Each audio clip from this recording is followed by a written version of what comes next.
سلامونه او احترامات مو منئ ښه راغلاست. دا هم د نن ورځې مهم خبرونه. طالبان وایي د کابل اداره د نظام په صفت نه پیژني او هغو مذاکراتو ته تیار دي چې ټول افغان جهتونه پکې وي. روزګان کې طالبانو سره په نښته کې 12 تنو پولیسو ته مرجوب لا اوښتې.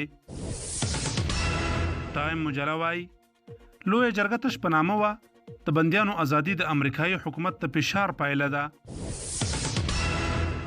پر ایران د بندیزونو او محدودیتونو په اړه د امریکا نوې طرحې امنیت شورا کې هیڅ رایه نه ده اخیستې.